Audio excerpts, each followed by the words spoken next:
Olá, meu nome é Luiz Henrique. Estou apresentando o podcast O Melhor Conselho, que tem como objetivo gerar conteúdo e conhecimento para as pequenas, médias e grandes empresas, seus conselhos, conselheiros e administradores.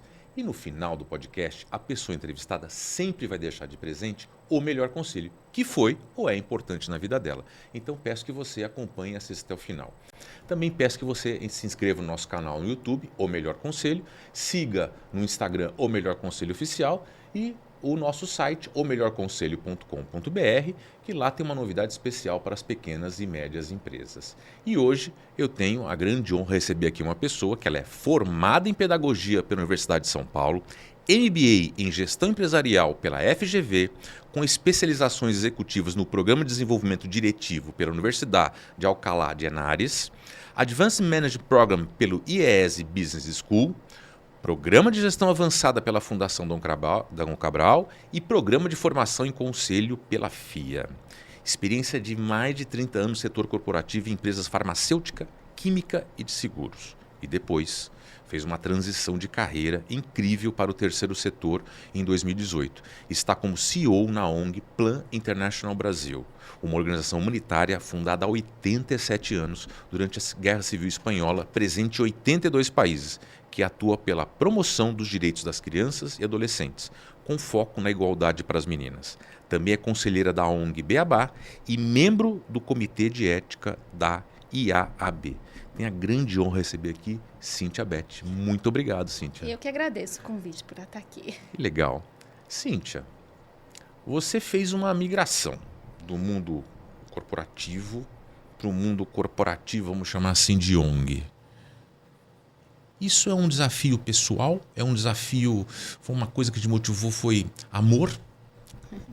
O que foi? Qual foi a chama que acendeu? Falou assim, eu vou para esse mundo, você está há muitos anos, passou por uma pandemia, Isso. né? Que a gente estava conversando.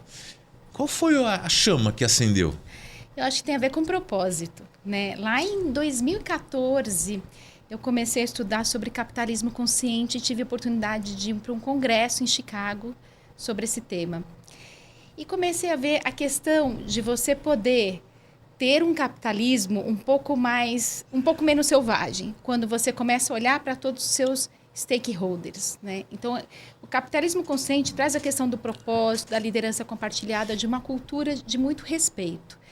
E eu comecei a estudar sobre isso. E naquela época, com toda a formação que eu fiz, da Fundação Dom Cabral e tudo, eu tive professores incríveis que me levaram a me questionar sobre a próxima etapa da minha carreira, né? Você vai pensando nas etapas da sua carreira e eu contratei uma coach, fiz um coach de carreira e a gente trabalhou setênios, né, da antroposofia. A cada 7 anos ela fez eu lembrar lá dos meus 7 anos iniciais, os 14, então os múltiplos de 7, o que eu já tinha feito com a minha carreira e o que eu queria fazer dali para frente.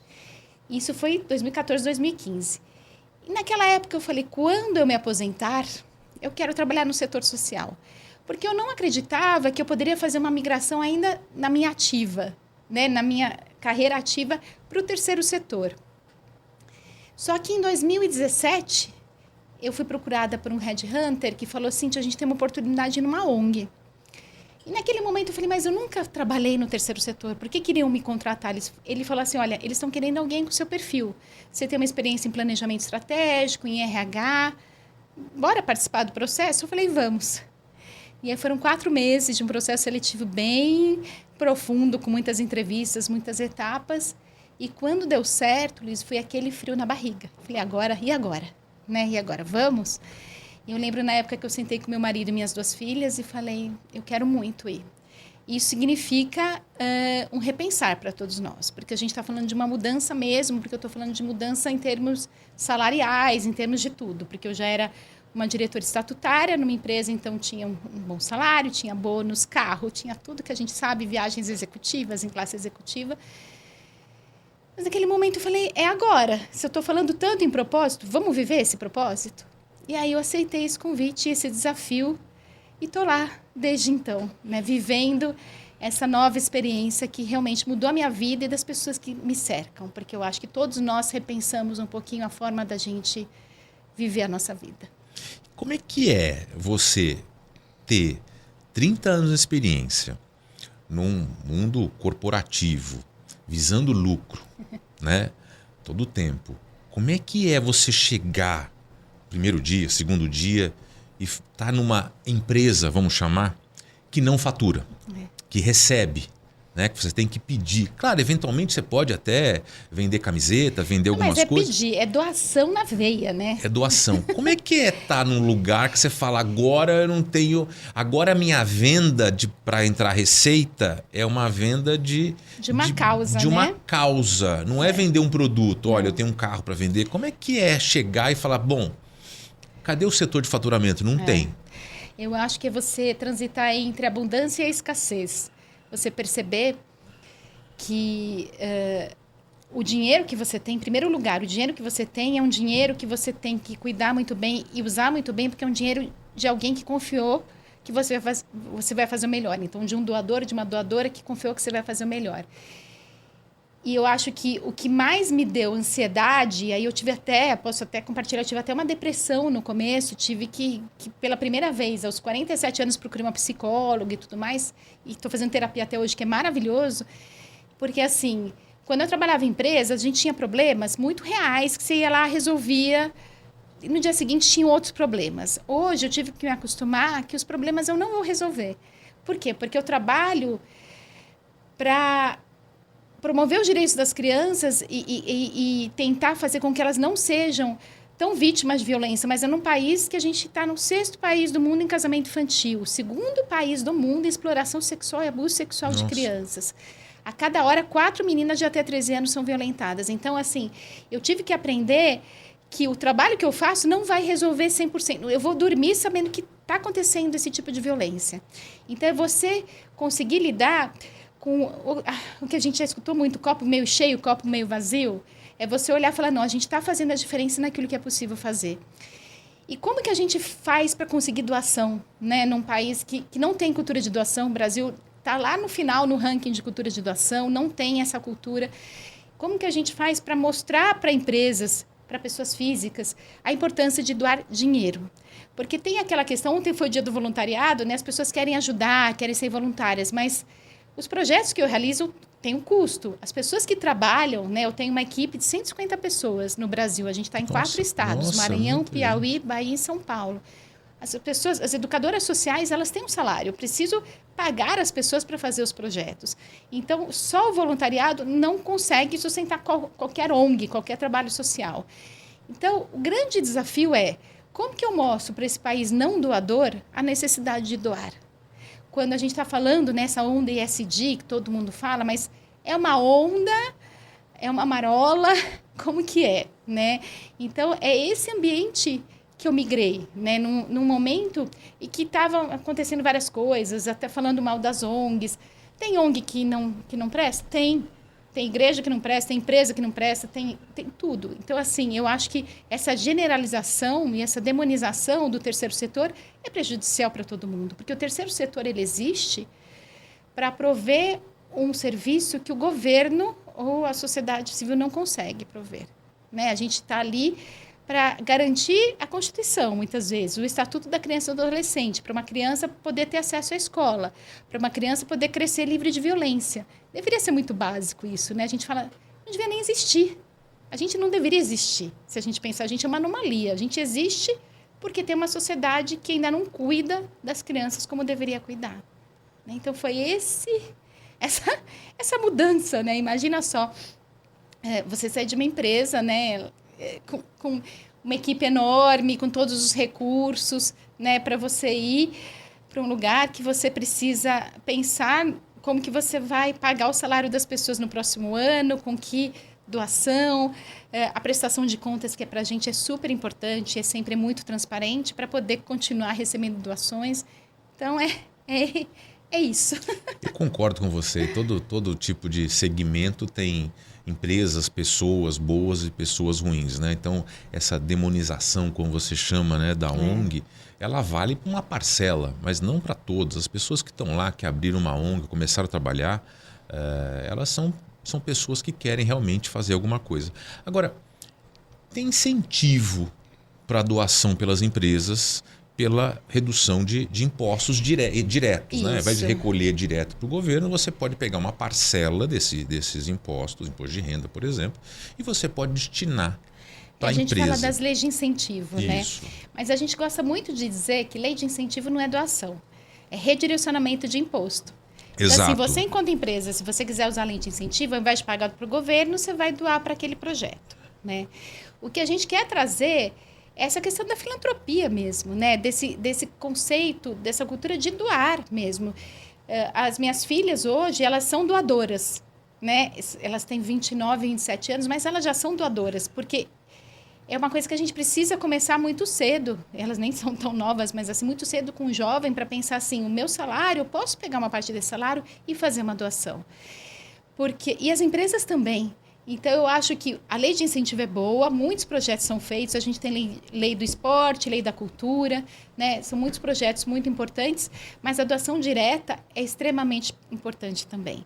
E é muito interessante, Luiz, porque hoje os recursos da Plan, 80% dos recursos vêm de fora do Brasil ainda. Por a gente ser uma ONG internacional, isso facilita. E a maior parte dessas doações vem de empresas fazendo doação direta. Não é de imposto, é direta mesmo. Elas tiram ali, né, do lucro delas e vão falar, isso aqui é para a gente doar e devolver para a sociedade. É a gente pensar nos stakeholders, lá que eu falei do capitalismo consciente, falar como que eu posso trabalhar a comunidade onde eu estou inserido. Né? E a visão de que, assim, se eu tenho uma sociedade que sofre menos violência, se eu tenho meninas que crescem livres de violência, que têm acesso à educação, que têm acesso ao emprego, elas vão ser consumidoras também. Então, é bom para todo mundo, né? Se a gente tem um país livre de violência, todo mundo sai ganhando. A gente tem uma frase que a gente fala, um mundo bom para as meninas é um mundo bom para todas as pessoas. Porque um dia que uma menina puder andar na rua sem o risco de ser violentada, o dia que ela tiver acesso a todos os direitos dela de educação, de trabalho, todo mundo vai ter. Porque ela acaba sendo o elo mais frágil da sociedade. Não porque ela é fraca, porque a gente fragiliza, né? A sociedade fragiliza. Você comentou agora há pouco que você confidenciou aqui, inclusive, que você teve um problema, né, nessa transição. Então, uma recomendação para quem for seguir o seu caminho é uma... Porque assim, você é extremamente bem preparada, mas você não estava preparada para enfrentar algumas situações do mundo real, né? No mundo que a gente às vezes não acompanha no dia a dia.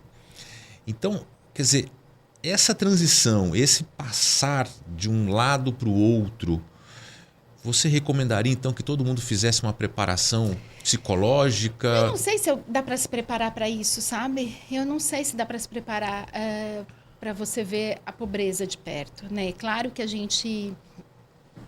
vida inteira eu lidei com coisas muito complicadas, mas eu acho que quando você começa a entender que o mundo que você vive é muito diferente do mundo que a maior parte dos brasileiros vivem, você começa a se perguntar, será que eu tenho direito a isso? E aí que entra a questão de eu reconhecer que eu sou uma pessoa privilegiada e a partir dessa posição que eu estou, que eu tenho, eu fazer alguma coisa. Não que eu preciso abrir mão de tudo que eu tenho.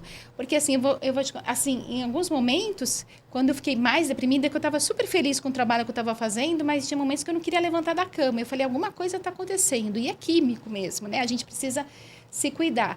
Mas, assim, deu até... Quando as minhas filhas tinham algum problema, eu olhava para elas e falava, mas isso não é problema. Porque eu comparava os problemas que elas traziam para mim com os problemas das meninas das regiões mais vulneráveis que a gente atende. Mas eu não posso fazer isso. Sabe? Eu acho que eu preciso entender que todos têm os seus problemas, a gente precisa respeitar e a gente precisa realmente se responsabilizar por fazer mais por essa sociedade. Então, eu acho que a depressão, ela veio me mostrar, em primeiro lugar, que eu não ia conseguir resolver tudo. Eu acho que isso que me pegou mais, sabe, Luiz? Essa questão de eu ser sempre aquela pessoa que resolvia tudo e, de repente, de um dia para o outro, eu não consigo resolver. E eu preciso entender essa minha vulnerabilidade de que eu não sou uma mulher maravilha. E bem numa fase assim da mulher entrando na menopausa, sabe aquela revolução? Foi bem nessa minha etapa de vida. E foi maravilhoso, porque aí eu percebi, gente, que bom, eu não preciso salvar o mundo. Então vamos tirar esse peso das minhas costas, né? E vamos salvar aquele dia, aquilo que eu posso fazer, né? Aquilo que está ao meu alcance. Então eu acho assim que é difícil você se preparar para isso, porque eu nunca imaginei que fosse passar por isso, né? E eu trabalhei em planejamento estratégico muito tempo. Eu sou uma pessoa, eu sou capricorniana, sou planejada, eu gosto das coisas muito bem estruturadas, mas eu não estava preparada e não sei se eu conseguiria ter me preparado para isso. Sabe? Eu também sou capricorniano. Eu sei bem como é que é. Né? Sei bem como é que é esse negócio. Você comentou do ESG. Uhum. E a gente está numa discussão agora se o ESG é ou não é, né? Foco e tal. E eu já citei aqui, assim como década de 90, a ISO 9000, né? Quer dizer, todo mundo tinha que ter uma ISO para chamar de sua nas empresas. Mas no final do dia, as empresas e as pessoas têm que se preocupar com o meio ambiente, com o social e com a governança. Sem não dúvida. Importa a letrinha que você for colocar. Mudam-se os nomes, mas a necessidade continua, não é verdade? Olha o calor que está, o frio que está. A gente está percebendo na pele, né, que a gente não cuidou do meio ambiente como a gente deveria ter cuidado. Então, a gente agora está pensando em como que a gente minimiza, né, os impactos, porque já estão feitos. E como que a gente faz para não aumentar? Né? Quando eu era criança, né, a gente deve ser mais ou menos da mesma época, a gente ouvia falar de... como que era? A camada de ozônio. Era isso disso. Que a gente falava. O aerosol, não podia usar aerosol nenhum. Não podia usar aerosol, né? Mas a gente tinha muito pouco acesso à informação. Eu fiz minha faculdade, terminei a faculdade indo pesquisar na biblioteca. Não tinha Google, não tinha internet, né? Então, assim, a gente tinha as enciclopédias Barça para a gente pesquisar, a revista National Barça, Delta Larousse. Então, assim, hoje a informação está aí. O que a gente está fazendo com ela? A informação está pulando na nossa frente. E tem gente que acha que é moda, ESG, pode ser a sigla, pode mudar, mas assim, a necessidade de se preocupar com o meio ambiente é enorme. E governança, conselho, empresa, como que você se torna sustentável, né? Então, assim, não é moda. E quem acha que é moda está muito equivocado. Está vivendo num mundo paralelo que não acontece nada nesse mundo. Não sei qual é esse mundo, né? Mas... Você lembrou uma coisa de infância interessante. Você falou da Barça. Me lembro daqueles vendedores que tinham na porta, né? Que iam passar de casa em casa para vender Barça. Assim como vendia Yakult também no carrinho, a moça do Yakult e tal. E eu me lembro o que é atualização. Você tinha a Barça na minha casa, sei lá, a Barça era 1972, a versão que estava em casa, que era do meu avô, porque era um negócio muito caro, né? E o vendedor uma vez passou em casa, eu devia ter uns 6, 7 anos, e tentando convencer que houver algumas atualizações na Barça 74, 75. Né? Quer dizer, aquilo era a cultura do mundo. O Google inteiro estava naqueles 17, 18 volumes. Eu não tinha Barça em casa, minha tia tinha, então a gente ia para casa dela quando tinha que fazer trabalho e tinha realmente os encartes de atualização. Imagina, hoje se a gente fosse atualizar uma vez por ano as informações, é uma loucura pensar nisso. Bom, se alguém não sabia a minha idade, agora está sabendo mais ou menos. A nossa, né? Diga uma coisa, o que você tinha do mundo corporativo de competência, né, e várias, como eu já falei aqui, que você acabou usando numa ONG que é uma empresa não empresa? Quer dizer, o que te ajudou essas ferramentas, esse conhecimento? O que você implementou numa ONG? Eu acho que minha experiência em planejamento estratégico foi bastante importante para a gente poder pensar. A gente estruturou um balance scorecard, as metas, os indicadores.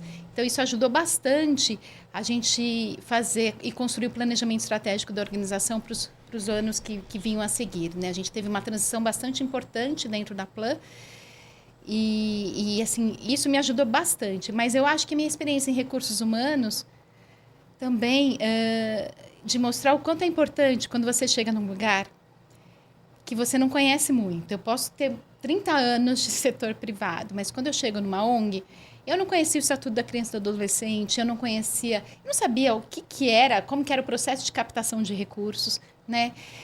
O quanto você tem que chegar confiando nas pessoas que ali estão e aprendendo com elas. Então, eu acho que isso é super importante.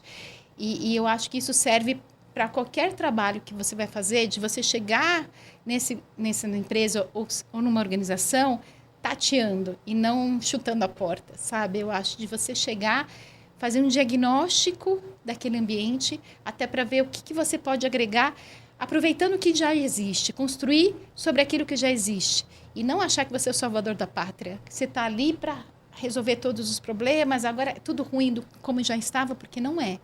O terceiro setor, ele é muito profissional. Ele tem pessoas incríveis. Então, eu acho que tem um certo preconceito de que as pessoas no terceiro setor não são muito capacitadas. Então, assim, vamos profissionalizar o terceiro setor. Quem disse isso? Por que precisa profissionalizar? Tem profissionais muito bons no terceiro setor. Vamos nos somar a eles e fazer mais. Né? Então, eu acho que essa minha visão de muitos anos de empresa, navegando num ambiente político que tem dentro de uma empresa, me fez chegar tateando, né? Entendendo o cenário, o contexto, antes de fazer muitas coisas, antes de fazer muitas mudanças. O que você está trazendo temos pessoas competentes sim nas ONGs. Com certeza. E, muitas vezes, por esse impacto emocional, psicológico, social, adquirem novas habilidades que no mundo corporativo você não tem. Quer dizer, então assim, eu concordo com você. Quando as pessoas olham ONG, sempre olham de uma forma assim, menor. Assim, a gente trata muito aqui de assunto de conselho e aí... não, então começa por uma ONG. Parece assim, começa por uma coisa, uma ONG e uma startup. Né? A recomendação, é facinho, né? Começa pelo lado mais fácil. Vai lá, né? porque lá eu acho que não precisa nem de conselheiro, precisa de palpiteiro. Tá certo? O palpiteiro já tá bom. Tá? E você percebe então essa visão realmente de dentro de uma ONG para fora. Totalmente, totalmente. Eu acho que eu tinha um pouco dessa visão antes de chegar lá. Também tinha uma visão dessa. Eu tinha uma visão assim, falando assim, quem será que trabalha numa ONG, né? Quem são essas pessoas? Qual a formação delas, né? Eu acho que eu tinha uma questão assim, vamos lá arrumar casa. Mas, ao mesmo tempo, eu cheguei devagar, entendendo o que era. E eu fiquei muito surpresa com o tamanho que era essa organização, com a qualidade das pessoas que ali estavam. Então, desde então, eu comecei a participar de alguns movimentos. Tem um movimento que chama Movimento por uma Cultura de Doação, que tem várias ONGs, que a gente quer mostrar a força desse setor. Né? A importância desse setor no PIB do Brasil, a importância desse setor para diminuir a desigualdade que existe no Brasil. Então, eu acho que a gente precisa mostrar isso cada vez mais e quebrar esses modelos mentais que a gente faz na nossa cabeça. E quando a gente fala de conselho, é a mesma coisa, um conselho de uma ONG. Né? Quando a gente for falar de conselho, mas eu acho que é isso. O que é um conselheiro? Por que a gente fala começa pela ONG? Porque a ONG é mais fácil? Não, a ONG não é mais fácil. A ONG requer um certo comportamento e um compromisso tão grande do conselheiro como outros. A questão é que a ONG, o conselho é pro bono, ele não recebe, né, como recebem várias empresas. E aí vai para o voluntariado, a questão do voluntariado, sabe? Você é um conselheiro voluntário. Ser conselheiro voluntário não significa que você não vai doar o seu tempo na quantidade que ele precisa ser doado. É voluntário, então eu vou quando eu posso. Eu vou quando eu quero. Não é assim, é um compromisso.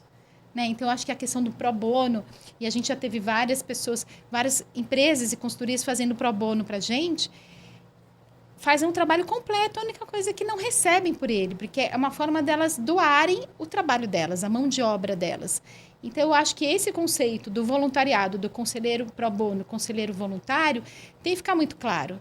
O meu compromisso é como se eu estivesse recebendo no final, como qualquer outro trabalho de conselheiro. Eu não posso achar que é menor porque eu não recebo. Né? Então, acho que isso é super importante. Então, a gente tem aqui também uma coisa que pode ser importante, que é a pessoa quer ser conselheira de uma ONG. Eu acho que uma recomendação você vai conhecer a sede da ONG, mas vá conhecer lá na ponta o trabalho. Eu acho que aí, se a pessoa for conhecer lá na ponta o trabalho, ela vai saber qual é a dor que a ONG está resolvendo. E aí vai ter esse engajamento de falar assim, não é um negócio que eu vou qualquer hora, não é uma brincadeira. As pessoas que estão lá estão precisando dos seus conselhos, estão precisando da sua orientação. Né? As crianças, adolescentes, que é o que a sua ONG trabalha, elas precisam de orientação, precisam dessa doação de tempo. Por falar em criança e adolescente, qual é a grande dificuldade que uma ONG, a sua ONG, enfrenta no Brasil com essa questão de criança e adolescente? Eu acho que a violência que essas crianças sofrem diariamente. E violência, quando eu falo, não é só a violência física e moral e sexual, que é enorme, mas é uma violência de não ter acesso à escola, não ter acesso a uma educação de qualidade, não ter acesso a um emprego digno e justo. Eu acho que é a invisibilidade que essas crianças estão. Eu acho que a pandemia ajudou muito a tirar uma grande população da invisibilidade, porque ficou muito claro a questão de pessoas que ainda têm insegurança alimentar, ou seja, não conseguem ter 3 refeições por dia, às vezes nem 2 refeições por dia. Então, eu acho que a maior dificuldade é a gente lidar com essa emergência, né? A gente é uma organização que não é assistencial, a gente trabalha com projetos de desenvolvimento para conseguir mudar muito aquele entorno, até a cultura, mas assim, a emergência de poder atuar para fazer com que esses números diminuam, né? Quando a gente fala da questão do abuso sexual, isso é muito forte, Luiz. A gente tem um projeto que chama Cambalhotas, que a gente trabalha com crianças entre 7 e 11 anos de idade. No Cambalhotas, a gente ensina para a criança, seja menino ou menina, onde ninguém pode tocar no corpo dela. A gente ensina para a criança como que ela faz para se autoproteger, ainda que a gente saiba que a responsabilidade é nossa enquanto adultos. E a gente percebeu, um pouquinho antes da pandemia, já estava na pandemia, que a gente precisava fazer um Cambalhotas Baby. A gente criou Cambalhotas para crianças entre 3 e 6 anos de idade. Nossa. Por quê? Porque 7 anos às vezes é tarde demais. Então, imagina você trabalhar com essa realidade, de você ver crianças de 4, 5 anos que são abusadas, a maior parte delas, mais de 80%, dentro de suas próprias casas. E a pandemia, o que ela fez? Ela afastou essas crianças do convívio com as professoras, com os amiguinhos. E quando a gente voltou, depois da pandemia, aumentou muito o número de casos, né? Que a gente foi visitar as casas das crianças e tudo mais, a gente viu muitas meninas grávidas, né? Meninas mesmo, muitas crianças abusadas, porque o olhar de fora ajuda a gente a identificar quando a criança está passando por alguma coisa. Então, por isso que eu gosto demais da escola. Eu sou formada em pedagogia, eu acho que a educação é a base de tudo mesmo, mas a escola também é um lugar de proteção. Porque é na escola que a professora ou o professor consegue observar que aquela criança está com um comportamento diferente, que ela chegou mais chorosa hoje, que ela está mais calada, para a gente poder ver o que está acontecendo com essa criança. Então, eu acho que a dificuldade enorme da gente trabalhar nesse país é porque a gente tem essa violência absurda e a gente pouco fala sobre ela. Porque não é gostoso a gente conversar na mesa do happy hour sobre quantas meninas foram abusadas no dia de hoje, sobre a questão da exploração sexual, quando a gente vê nos calçadões do Rio de Janeiro e tudo mais, que tem uma menina ali e tem um adulto por trás explorando essa menina. Então, é um tema que não é, vamos dizer, é um tema indigesto, né? Que a gente não gosta de falar numa mesa com a família, mas se a gente não falar e a gente não fizer ações, a gente não vai conseguir melhorar esse cenário. Então, eu acho que essa frustração de ser um tema tão importante e ele vai para a mídia de vez em quando, né? É alguma coisa quando sai um estudo, quando sai a atualização dos números e depois a gente volta para o nosso modo normal. A gente entra no automático e esquece isso que está acontecendo, né? Então, eu acho que o Brasil é um país do tamanho continental e tem vários Brasis dentro dele e eu acho que a gente precisa olhar para a complexidade dele e pensar qual que é a nossa responsabilidade nesses números, ainda que eles não afetem diretamente as nossas famílias, né? Diretamente não afetam, mas indiretamente Com afeta certeza. a todos. A todos. Quero voltar só um pouquinho para a gente deixar claro aqui e pedir o apoio. Como é que a tua ONG trata a parte financeira, financiamento, a sustentabilidade financeira? Eu acho que é muito importante eu tratar, eu estou voltando a insistir nesse ponto. Ótimo, até para as empresas que estão assistindo a gente e quiserem conhecer. A gente tem empresas que são parceiras nossas, elas investem em projetos e pagam o projeto inteiro. Então, eu tenho projetos de saúde com crianças, de prevenção à gravidez, eu tenho projetos Eu tenho um projeto que eu acho maravilhoso, que chama Água, Saúde e Vida, onde eu faço perfuração de poço artesiano lá no Maranhão e a gente leva água potável para comunidades que ainda não têm. Eu ia falar, mas o que tem a ver com criança e adolescente? Tem a ver tudo, porque a gente está falando do básico, né? De acesso à água, acesso à alimentação, porque a gente faz hortas comunitárias, a gente vai trabalhar com as meninas a questão da saúde menstrual, a partir do momento que tem água. Porque tem muitas comunidades que não têm ainda acesso à água, né? A gente está indo lá para o básico mesmo. Então, tem empresas que patrocinam esse tipo de projeto. e conseguem ver o resultado desse trabalho. Então, tem várias empresas que são parceiras, tenho pessoas físicas que apadrinham ou amadrinham uma criança, então a gente tem 16 mil doadores individuais, sendo que desses 16 mil, 15 mil são de fora do Brasil. Só 1.000 eu tenho aqui no Brasil. Pessoas físicas que doam para a Plan, ainda é muito pouco, né? E aí a gente a gente trabalha com esses fundos, com esses recursos para fazer os projetos. Isso é super importante falar. A gente usa os recursos que a gente recebe, tanto da pessoa física como das empresas, para fazer projetos onde a gente está. A gente conseguiu 2 editais a serem aprovados em 2 editais, um do Ministério dos Direitos Humanos, um do Ministério das Mulheres no final do ano passado, para trabalhar a prevenção à violência contra crianças e também meninas e jovens mulheres. E a gente foi reconhecido esse ano, a gente recebeu uma doação muito significativa de uma filantropa chamada Mackenzie Scott. Ela foi cofundadora da Amazon. O ex-marido dela, eu gosto de falar que porque sempre falo que ela é ex-mulher do Jeff Bezos. Eu falo que o Jeff Bezos é ex-marido da Mackenzie Scott. Ela doou para a Plan Brasil 8 milhões de dólares. Uma doação que a gente recebeu agora em abril. Incrível, parabéns. E com essa doação a gente vai fazer muitas coisas, inclusive lançar um edital agora em outubro para incentivar projetos no Brasil inteiro. Então, assim, a gente trabalha muito, é doação. A gente vive de doação. Então, assim, eu não tenho vergonha de pedir, né? Eu, quando vou na feira, eu nunca peço desconto em nada. Mas para a Plan, eu peço. Quantas vezes eu pedi para amigos meus para fazer um trabalho? Quando LGPD, vou dar um exemplo. A gente precisou fazer todo o trabalho de adaptação para LGPD. E eu não tinha dinheiro para fazer isso, mas eu precisava fazer. Então, eu fui para um amigo meu que tem um escritório. Eu falei assim, você consegue fazer? E ele fez para mim. Então, assim, eu não tenho vergonha de pedir, porque é tudo pela causa, né? Se eu quero ter uma organização que está de acordo com a LGPD, que tem processos claros, eu vou pedir. Seja seu trabalho, seja sua contribuição para poder ajudar a causa, seja você investir num projeto. E eu acho que isso tem que ser uma coisa natural, né? Que as empresas possam ver, poxa, eu quero trabalhar ESG, eu quero trabalhar mais no social. Eu posso procurar uma ONG que tem um trabalho significativo e eu posso investir no projeto dessa ONG, seja a Plan, seja qualquer outra ONG. Mas, assim, olhem para as ONGs, olhem para o trabalho que elas fazem, conheçam e invistam no projeto. Vocês vão conseguir ver todo o resultado, né? A gente tem um projeto aqui em São Paulo, que é de uma fundação suíça que patrocina esse projeto. Imagina, uma fundação lá na Suíça patrocina um projeto aqui no Brasil de empregabilidade de jovens. Então, a gente tem um projeto de 5 anos, onde vamos ter a participação de 25 mil jovens ao longo desses anos, que vão passar por várias formações, já começaram a passar por formações, por mentoria. A gente ajuda na empregabilidade ou no empreendedorismo, dependendo de onde o jovem vai. Agora, por que precisa ser a fundação lá na Suíça para investir num projeto de empregabilidade em São Paulo? Sabe, assim, o que a gente tem que trazer? Cadê as empresas daqui? Por que as empresas daqui não estão fazendo mais do que poderiam fazer? Né? Ainda bem que a gente tem ainda um mundo muito doador, muito solidário. Tem alguns países que são mais que outros. E nós, por sermos uma ONG internacional, a gente bebe dessa fonte. Tem uma facilidade por causa disso, porque os escritórios das minhas colegas na Europa e tudo mais nos ajudam a captar com essas empresas que estão interessadas em ajudar o Brasil.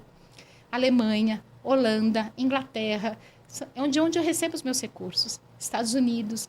Eles olham para o Brasil e falam, vamos ajudar o Brasil. E o Brasil não se ajuda como deveria. Então, eu acho que tem aí uma incoerência que a gente precisa resolver ainda, né?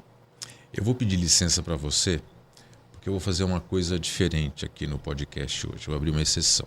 E vou olhar para aquela câmera e vou pedir para que você, que assistiu até agora, que acompanhou esse papo maravilhoso com a Cíntia, quero que você pense nessa abordagem de doação, para que você pense na sua empresa, o que você pode fazer, tanto como ela falou, ou a parte da doação, que é o direcionamento dos impostos que iriam para o governo depois distribuir para as ONGs, que você pode escolher uma ONG que você conheça o trabalho, que goste, pode destinar uma parte direta. E que para você, pessoa física, também pense no assunto. Então, assim, abrir essa exceção para pedir para quem está assistindo, para que pense, coloque, que a gente debata esse assunto e é uma coisa de reflexão para todos. Cíntia, como é que você atrai profissionais para trabalhar na ONG? Porque a gente falou agora há pouco que o conselheiro, né? O conselheiro, assim, estamos desmistificando essa história que ONG não é uma coisa fácil de administrar e precisa de realmente pessoas competentes e comprometidas. Isso. Agora, por outro lado, profissionais, que a gente tratou também agora há pouco, que tem que ter uma competência. Mas como é que você atrai o profissional? Como é que você fala, profissional, venha para cá porque aqui é legal, porque tem isso, vai acontecer isso? Como é que é? Eu acho que tem, assim, os profissionais que são mais das áreas programáticas, a gente fala, que são as áreas do terceiro setor, toda vez que a gente abre uma vaga, a gente tem bastante procura, né? As pessoas conhecem a Plan e vêm. Às vezes eu tenho dificuldade naquelas áreas que são as áreas de back-office.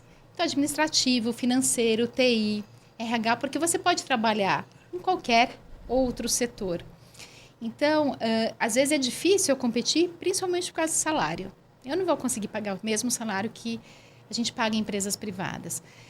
Mas a gente tem conseguido atrair as pessoas porque elas têm a vontade também, têm um propósito, sabe? Vêm motivados também por um outro impulso e por um momento de carreira dessas pessoas de querer fazer a diferença. Eu acho que isso tem facilitado muito.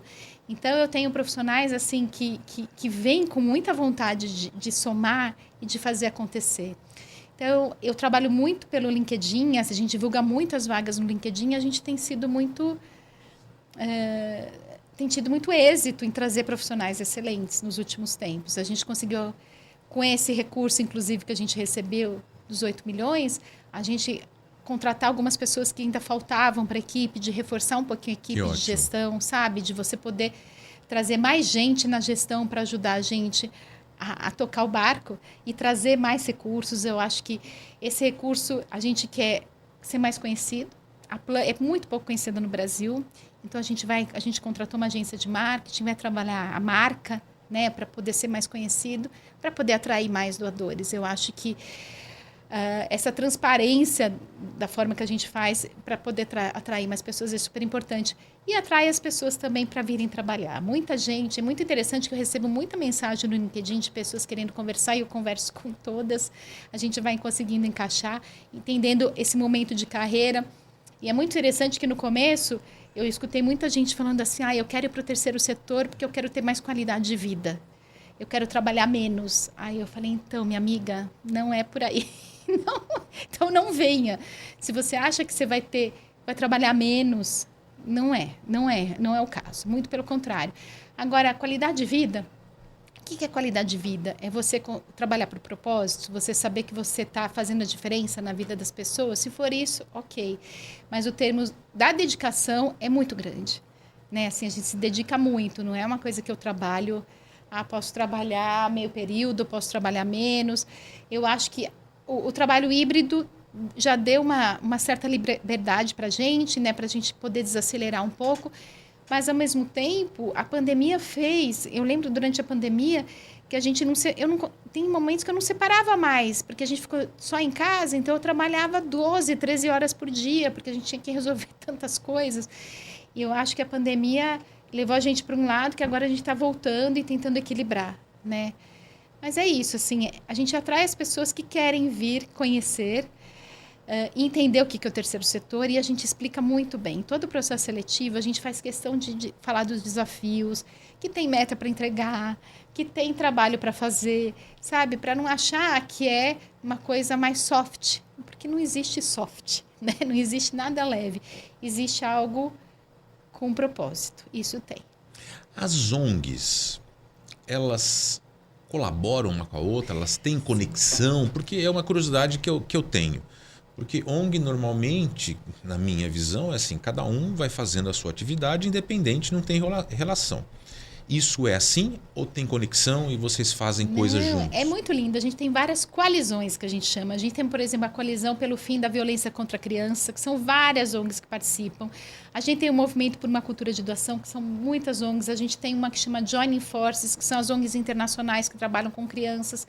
A gente agora está criando um grupo das ONGs que receberam já recursos da Mackenzie Scott para a gente poder também dividir entre nós como que a gente está usando esse recurso. Então, tem um sentimento muito de partilha no terceiro setor, de não concorrência, né? Porque eu acho que você não precisa escolher uma ONG ou outra para doar, porque você vai doar naquela que faz mais sentido, mas você não precisa doar para uma só. Você pode doar para várias ONGs. Então, não é o rouba-monte. A gente está preocupado com aquela pessoa que não doa, não com o doador que já doa para aquela ONG. Eu quero saber daquele que ainda não está doando para ninguém. Né? Então, eu acho que a gente trabalha muito bem em rede.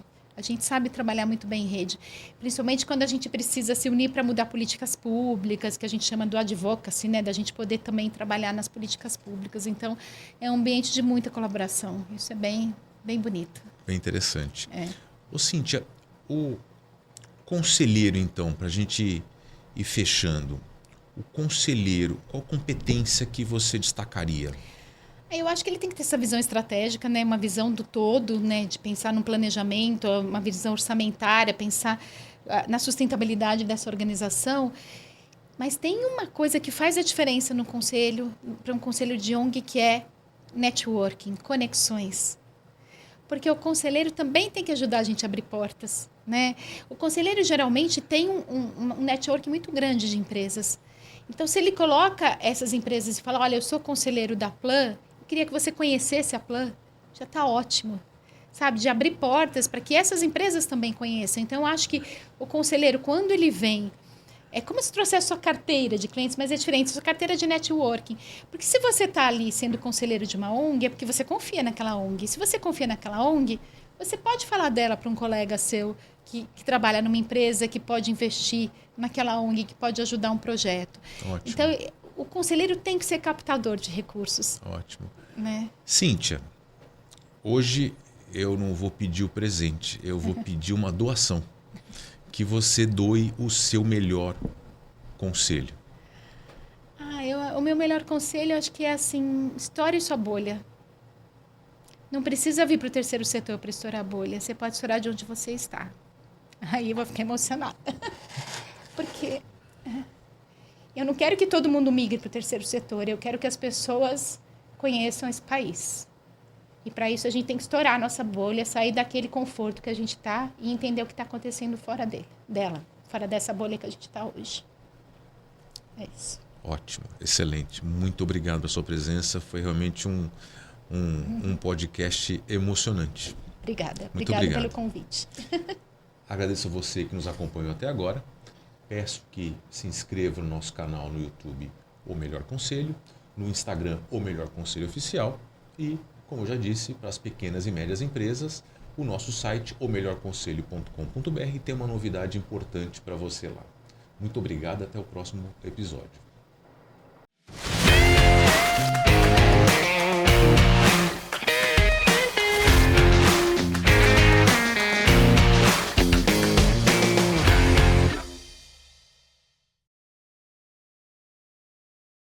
Esse podcast foi produzido por Gramofone Podcast.